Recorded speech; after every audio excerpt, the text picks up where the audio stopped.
What's going on, everyone? Welcome back to another video. I'm Michigan Sports Talk here, and in this one we got the Michigan vs Bowling Green preview. Gonna be going over the keys to the game and key players to look out for. We also got some injury updates, key position battle situations going on for Michigan, including the backup quarterback situation, and also the Bowling Green head coach Scott Loeffler saying Michigan is a national championship type of team. It's all gonna be in this video and more, so let's go ahead and get right into it.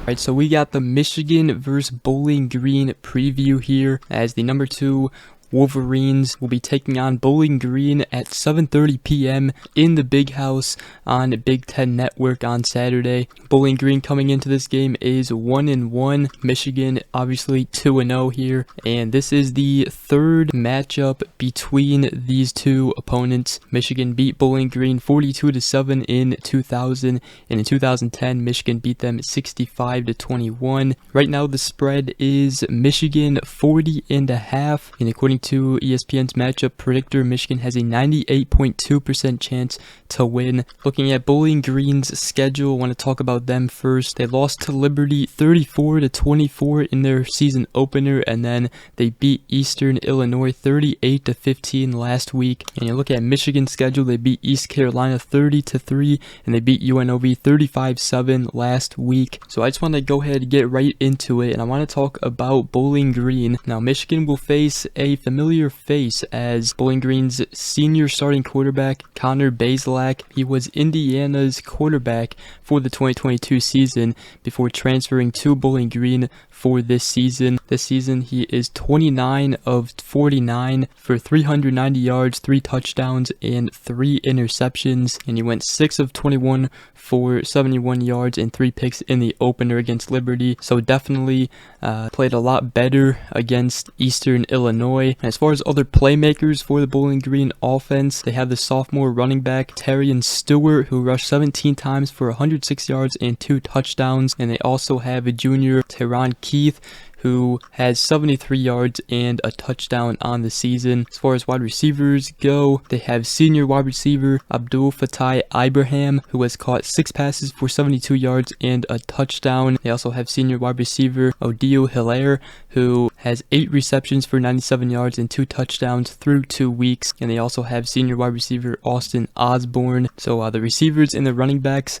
highlight Bowling Green's offense. However, the big question mark for their offense is their offensive line, as their quarterback Bazelak has faced a lot of pressure, and Michigan had 5 sacks in the first half against UNLV last weekend. The run blocking has been better for them than pass protection though. As far as the Bowling Green's defense, they already have 7 sacks this season with 6 different pass rushers who have 3 or more pressures. Although through 2 weeks, Michigan's offensive line, they have not allowed much pressure on JJ McCarthy, and even if there was pressure on JJ McCarthy, McCarthy has done a good job of scrambling and making plays with his feet. So that's a little overview on Bowling Green. And as far as Michigan, obviously, what we want to see is the offensive line get a little bit more push for the run game, and we want to see Blake Corum and Donovan Edwards get some big yardage and some big gains. JJ McCarthy has been on a tear recently. He had a great game against East Carolina,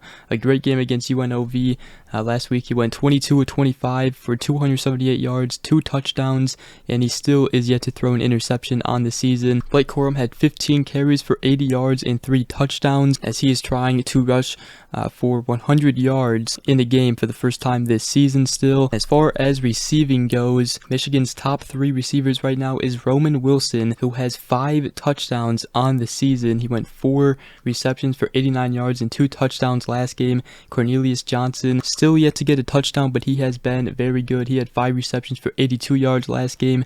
And Tyler Morris is the third man behind Roman Wilson and Cornelius Johnson. Last game he had 3 receptions for 40 yards, as he is becoming another reliable receiver for JJ McCarthy. But again, the key thing to the offense, I think everybody wants to see, is the run game just be a little bit more effective. in the game against Bowling Green. Now, Sherrone Moore will be the interim head coach for this game, as it is the last game without Jim Harbaugh. But as far as Michigan's defense goes, they got 5 sacks in the first half, like I mentioned last game against UNLV, and they have been absolutely stellar through 2 games this season, only allowing 10 points so far. And as far as injury updates go, Mike Sainristil provided an update on Will Johnson, Makari Page, and Rod Moore. He said Makari Page and Will Johnson were practicing, so we may get to see them in game action Saturday night. However, Rod Moore is still working through his injury, so we might not see him Saturday night. So, but Michigan has done a good job without him, and it's also given these, younger guys and these guys who are backups to the starters some more playing time and more game experience, which, might come in huge later down the road for Michigan. Another thing I want to mention is some of the position groups to keep an eye out for Michigan. The first one, and it is a major one, it is the backup quarterback situation. Davis Warren has looked a little bit rough through the first 2 games. Jack Tuttle, he played pretty good. He got injured after a 14-yard run, though. I think Michigan is going to try and keep him healthy. But the 2 guys that Michigan should be playing after JJ McCarthy comes out of the game is Jaden Denigale and Alex Orji. Jaden Denigale had a great pass to Samaj Morgan late in the game against UNLV. Alex Orji is still yet to get snaps as a backup quarterback. So definitely excited to see both of them.